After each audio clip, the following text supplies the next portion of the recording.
Pawan Kalyan versus Kattappa Sathyaraj. Pawan సినిమాలో ఒక పక్క నటిస్తూ అదే సమయంలో పవన్ ని ఇంతగా ద్వేషించటం వెనుక కారణాలేంటి? తెలుగులో వరుస సినిమాలు చేస్తూ వస్తున్న సత్యరాజ్ మెగా హీరోల్లో ప్రముఖుడు, రాజకీయ నాయకుడు. ప్రస్తుతం కూటమి ప్రభుత్వంలో ఉప ముఖ్యమంత్రి అయిన పవన్ పై ఆయన తీవ్ర స్థాయిలో విమర్శలు చేయటంలో రీజన్ ఏంటి? అసలేంటి పవనిజం వర్సెస్ కట్టప్పయిజం? ఇప్పుడు చూద్దాం. తమిళనాట సినిమాల నుంచి సీఎం అయిన ఎంజీఆర్, తెలుగునాట ఎన్టీఆర్, ఆ తరువాత డిప్యూటీ సీఎం అయిన పవన్ కళ్యాణ్ అంటూ పవన్ కళ్యాణ్ గురించి గొప్పగా చెప్పారు సత్యరాజ్. హరిహర వీరమల్లులో ఒక పాత్ర పోషిస్తున్న ఆయన పవన్ రాజకీయంగా ఇంత పెద్ద స్థాయికి చేరటం తనకు ఎంతగానో సంతోషంగా ఉందంటూ కామెంట్ చేశారు కట్టప్పగా తెలుగులో సుపరిచితులైన సత్యరాజ్. ஆந்திரால சினிமாலேருந்து நடிகராக இருந்து முதலமைச்சரானவர் மரியாதைக்குரிய மாண்புமிகு என்டிஆர் காரு அவர்கள் இன்னைக்கு அவருடைய பிறந்த நாள். இன்று என்டி ராமராவ் அவர்களின் பிறந்த நாள். அந்த பிறந்த நாள் அன்று ஆந்திராவின் deputy CM power star Pawan கல்யாணுடைய ஒரு நிகழ்ச்சி, ஒரு விழா நடக்கிறது எனக்கு ரொம்ப மகிழ்ச்சியாக இருக்குது, ரொம்ப பெருமையாக இருக்குது. అంతా బాగుందనుకుంటున్న తరుణంలో సత్యరాజ్ ఉన్నట్టుండి పవన్ పై రివర్స్ అయ్యారు. ఎందుకు కారణం? తమిళనాట మురుగన్ మానాడు అని పెట్టిన ఒక సభకు పవన్ కళ్యాణ్ హాజరయ్యారు. అక్కడ తమిళ ప్రజలను ఉద్దేశించి ప్రసంగించారు. ఏథెన్స్ కంటే పురాతనమైన నగరం అయిన మదురైలో ఇన్ని లక్షల మంది జనం మధ్య తమిళ్లో నేను గౌరవించే నా తమిళనాడులో, నేను పెరిగిన తమిళనాడులో, నేను ఇష్టపడే తమిళ సంస్కృతి, నాకు సంస్కృతి బీజాలు పోసిన తమిళనాడు, తమిళ భాష, వీటన్నిటిలో నేను ఒకరోజు ఇక్కడికి వచ్చి ఎంతమంది గురువుల మధ్య, ఇంత పెద్ద హిందూ మున్నని పెద్దల మధ్య, ఇన్ని లక్షల మంది ప్రజల మధ్య నేను ఇలాంటి రోజు ఒకటి వస్తుందని నేను ఇప్పుడు ఊహించలేదు. మురుగన్ మానాడు ఇదొక ఆధ్యాత్మిక సభ. దీనందరూ పాజిటివ్ గా తీసుకుంటారనుకుంటే పవన్ తో కలిసి ఇటీవలే ఒక సినిమాలో నటించిన సత్యరాజ్ సడన్ గా ఈ వ్యవహారంలోకి ఎంట్రీ ఇచ్చి సంచలన కామెంట్ చేశారు. బీసీకే అనే పార్టీ ఆధ్వర్యంలో నిర్వహించిన సభలో మాట్లాడుతూ మతం పేరుతో ఓట్లు దండుకోవాలని చూస్తే ఇక్కడ కుదరదన్నారు. పెరియార్ సిద్ధాంతాలు నమ్మే మమ్మల్ని ఎవరూ మోసం చేయలేరని అన్నారు. మీరు పాల్గొన్న సభతో మమ్మల్ని మోసం చేశారనుకుంటే అది తెలివి తక్కువ తనమే అవుతుందని, తమిళ ప్రజలు ఎంతో తెలివైన వారని, మీ ఆటలు ఇక్కడ సాగవంటూ పవన్ కళ్యాణ్ ని ఉద్దేశించి అన్నారు సత్యరాజ్. దేవుడి పేరిట తమిళనాడులో రాజకీయాలు చేస్తే చూస్తూ ఊరుకోమని హెచ్చరించారు. దీంతో ఒక్కసారిగా సత్యరాజ్ వైపు అందరి దృష్టి మళ్లింది. హిందూ కల్చర్ ని తిట్టిటేరంగా, హిందూ గాడ్స్ ని అబ్యూస్ பண்ணிட்டேங்க. That is secularism for them. They don't have the guts to point out any other religion except Hindu dharma. இந்த நாத்திகர் கூட்டத்துக்கு, செக்குலரிஸ்ட் கூட்டத்துக்கு அரசமைப்பு சட்டம் கொடுத்த one great weapon is there. அது என்ன? ஃப்ரீடம் ஆஃப் ஸ்பீச், பேச்சு சுதந்திரம், இஷ்டத்துக்கு பேசுறது. நம்ம கடவுளை திட்டுறது பழக்கம் ஆயிடுச்சு. அவர்கள் கடவுளை திட்டினாலும் நம்ம எல்லாரும் கோவப்படக்கூடாது, கவலைப்படக்கூடாது. ஏன்னா அது பேச்சு சுதந்திரம். அவர் திட்டிட்டே இருப்பாங்க, நம்ம மட்டும் நிம்மதியா இருக்கணும். ஏன்னா நீங்க இந்துக்கள். సత్యరాజ్ ఎంతగా రియాక్ట్ కావటానికి గల కారణం పవన్ అధికారిక డీఎంకే పార్టీపై విమర్శలు చేయటం. నాస్తికులు దేవుణ్ణి నమ్మాల్సిన అవసరం లేదని, అయితే మన దేశంలో నాస్తికులు హిందువులను ఎంపిక చేసుకుని టార్గెట్ చేస్తుంటారని అనటంతో ఈ మొత్తం వివాదం మొదలైనట్టు తెలుస్తోంది. What this atheists say, they don't believe in God. நம்ம கடவுள் நம்ப மாட்டாங்க. கடவுள் நம்ப மாட்டுறது இல்லைன்னா எல்லா கடவுள் நம்பக்கூடாது. பட் இந்த நம்ம நாட்டு எத்தீஸ் எப்படின்னா ஓன்லி ஹிந்து கடவுள் நம்ப மாட்டாங்க. That is the definition of secularism of our country, atheists of our country. This is the issue of our country. Secularism வந்தது, secularism means no discrimination against anybody in the name of religion. நம்ம நாட்டில் செக்யுலரிஸ்ட் no discrimination against anybody in the name of religion except Hinduism, except Hindu gods and Hindu culture. మొన్నటి వరకు పవన్ తో ఎంతో బాగా సఖ్యంగా ఉన్న సత్యరాజ్ ఇంత సడన్ గా రివర్స్ కావటానికి గల కారణమేంటి? ఒక సినిమా స్టార్ రాజకీయంగా ఇంత పెద్ద స్థాయికి చేరటాన్ని చూసి సంతోషంగా ఉందన్న నోటితోనే ఇలా తీవ్ర స్థాయిలో విమర్శలు చేయటమేంటి? రాజకీయంగా ఆయన బీజేపీ లాంటి జాతీయ పార్టీతో పొత్తులో ఉన్నారు. దీంతో దేశంలోని ఎన్నో ప్రాంతాల్లో ఆ పార్టీ ప్రచారాలకు రావటం అన్నదొక భాగం. దాన్ని ఇంత సీరియస్ గా తీసుకోవటమేంటన్నది చర్చనీయాంశంగా మారింది.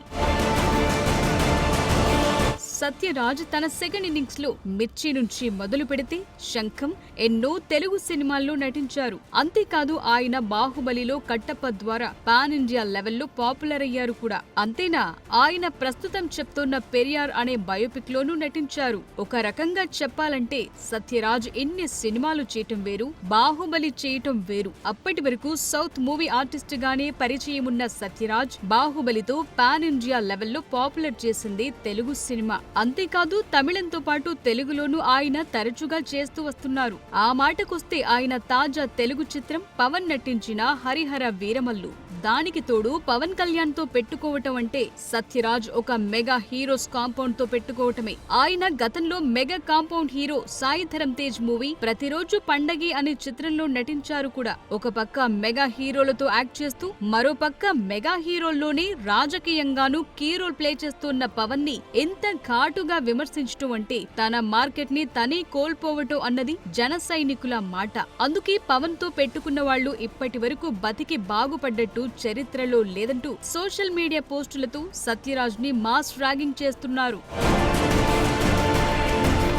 ఒక రకంగా చెప్పాలంటే సత్యరాజ్ చేసింది సాహసమే అంటున్నారు కొందరు. ఎందుకంటే చిరంజీవి దగ్గర నుంచి పవన్, రామ్ చరణ్, సాయి ధరమ్ తేజ్, వైష్ణవ్ తేజ్ వంటి మెగా హీరోల సినిమాలు ఏటా ఏదో ఒకటి రిలీజ్ అవుతూనే ఉంటాయి. వీటి మార్కెట్ విలువ కొన్ని వందల కోట్ల రూపాయల మేర ఉంటుంది. అలాంటి మార్కెట్ గల హీరోలతో సినిమాలు ఓ పక్క చేస్తూనే సత్యరాజ్ ఇలాంటి కామెంట్లు చేయటం వెనుక గల కారణమేంటన్నదొక చర్చ. అయితే ఈ ఏడాది జనవరిలో సత్యరాజ్ కుమార్తె దివ్య డిఎంకేలో అధికారికంగా చేరారు. దీంతో ఆయన డిఎంకేకు వ్యతిరేకంగా పవన్ చేసిన కామెంట్లకు రియాక్ట్ అయ్యారని అంటారు. అందుకే ఆయన తన సినిమా మార్కెట్ ని కూడా లెక్క చేయక ఈ కామెంట్లు చేసినట్టుగా భావిస్తున్నారు.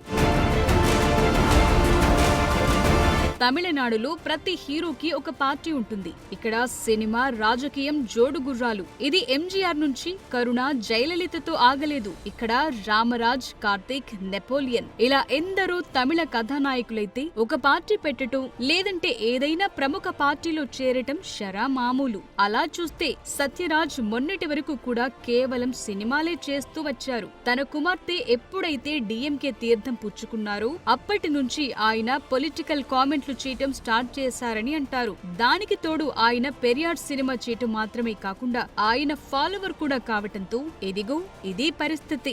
அந்த வெற்றிவேல் முருகனுக்கு அரோகரா, அந்த வீரவேல் முருகனுக்கு அரோகரா, அந்த சூரவேல் முருகனுக்கு அரோகரா.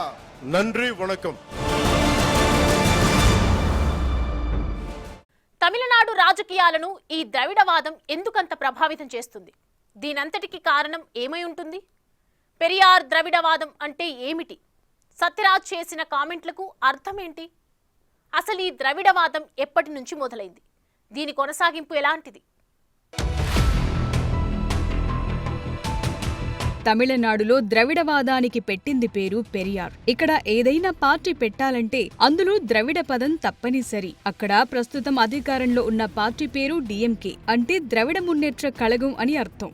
జయలలిత సీఎంగా, అంతకు ముందు ఎంజీఆర్ ముఖ్యమంత్రిగా ఎదిగిన పార్టీ పేరు అన్న ద్రవిడ మున్నేట్ర కజగం. అక్కడ ద్రవిడ అనే శబ్దంతో ఉన్న పార్టీలు 5 వరకు ఉండగా వాటి పేర్లు వరుసగా డీకే పార్టీ, డిఎంకే, అన్నా డిఎంకే, ఎండిఎంకే, డిఎండికే. వీటిలో డి అంటే ద్రవిడ అన్న పదానికి సూచిక.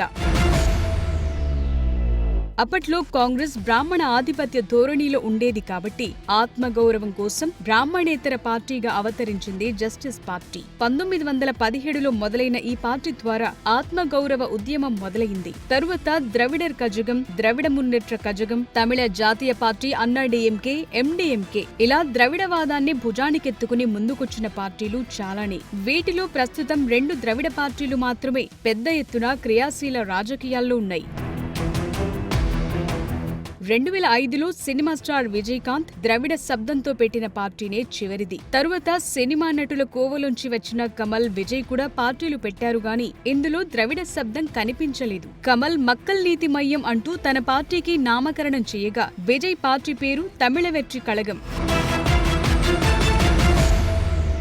దేశంలో భాషల పరంగా ఆర్య, ద్రవిడ భాషలుగా విడిపోవటం, వాటి ద్వారానే ద్రవిడవాదం అంటూ ఒకటి పుట్టుకొచ్చింది. వీటి ప్రధాన ఉద్దేశం ఒకటి, హిందీని వ్యతిరేకించటం, 2 ద్రవిడవాదం వినిపించటం. ఈ ద్రవిడ రాజకీయం విజయకాంత్ వరకు ఎంతో ప్రముఖంగానే సాగింది. కమల్, విజయ్ తమ పార్టీ పేర్లలో ఈ ద్రవిడ పదాన్ని తొలగించడంతో ఈ ద్రవిడ ప్రభావం తగ్గిందని అనుకున్నారంతా. అయితే కమల్ హాసన్ పార్టీకి ద్రవిడ పదం లేదన్న మాటే గాని ఆయన రాజకీయం మొత్తం ద్రవిడత్వంతో ముడిపడి ఉంటుంది. అందులో భాగంగా ఆయన దక్షిణాది భాషా రాష్ట్రాలంతా ఒకటే కేంద్రంపై తిరుగుబాటు చేయాలన్న పిలుపునిచ్చారు.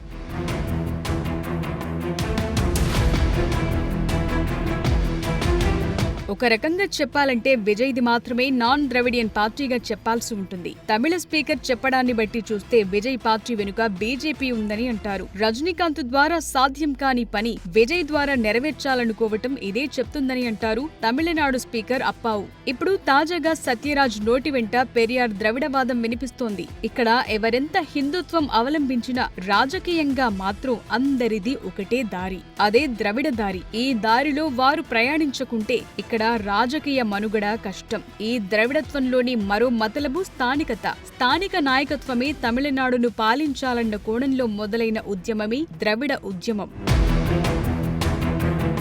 అన్నాదురై నుంచి ఇప్పటి వరకు తమిళనాడును పాలించిన వారంతా నాన్ కాంగ్రెస్ సీఎంలే. కాంగ్రెస్ ని రాష్ట్ర పాలన నుంచి దూరం చేయటమే ఈ ద్రవిడ రాజకీయ ప్రధాన ఉద్దేశం. అందుకే రజనీకాంత్ తాను ఆధ్యాత్మిక రాజకీయాలను చేయాలనుకుంటున్నట్టు ప్రకటిస్తే ఆయన్ను ఇక్కడి పార్టీలు తీవ్రంగా వ్యతిరేకించాయి. శ్రీమాన్ వంటి వారు రజనీని పెద్ద ఎత్తున బెదిరించినట్టు కూడా కనిపించింది.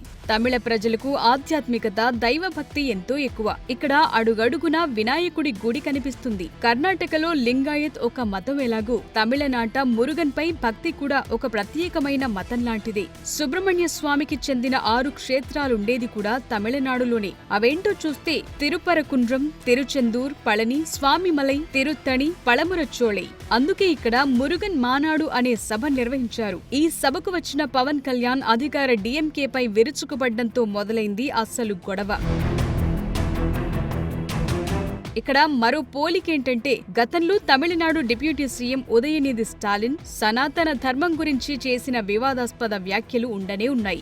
సరిగ్గా అదే సమయంలో ఉదయనిధికి సమవుజ్జి అయినా అంతే సమాన స్థాయిలో అధికారం గల పవన్ కళ్యాణ్ సనాతన ధర్మసారథిగా గత కొంతకాలంగా ప్రచారమవుతూ వస్తున్నారు. అలాంటి పవన్ ఇక్కడికొచ్చి డీఎంకేకు వ్యతిరేకంగా కామెంట్లు చేయటంతో పాత పగలు ఒక్కసారిగా భగ్గుమన్నాయి. తాజాగా డీఎంకేలో తన కుమార్తె చేరటం ద్వారా తాను కూడా ఆ పార్టీ సింపథైజర్ గా మారిన సత్యరాజ్ పవన్ టార్గెట్ గా ఈ కామెంట్లు చేశారు. బేసిక్ గా పవన్ జాతీయ పార్టీ బీజేపీతో టైఅప్ లో ఉన్నారు. తద్వారా ఆయన వచ్చే 2026 అసెంబ్లీ ఎన్నికల్లో ఇక్కడ ప్రచారం చేసినా ఆశ్చర్యం లేదు. దీంతో స్థానిక తెలుగు ఓటు బ్యాంకును ఆకర్షించే అవకాశం కూడా లేకపోలేదు. దీన్ని దృష్టిలో పెట్టుకుని డీఎంకే ఇచ్చిన సూచన మేరకు సత్యరాజ్ ఈ దిశగా పవన్ వ్యతిరేక కామెంట్లు చేసి ఉంటారని అంచనా వేస్తున్నారు. ముందరకాళ్ల బంధంగా ముందే పవన్ ని కట్టడి చేస్తున్నట్లు కనిపిస్తోందని అంటున్నారు. మరి చూడాలి ఈ కామెంట్ల కాక ఏ రాజకీయ తీరం చేరనుందో తేలాల్సి ఉంది.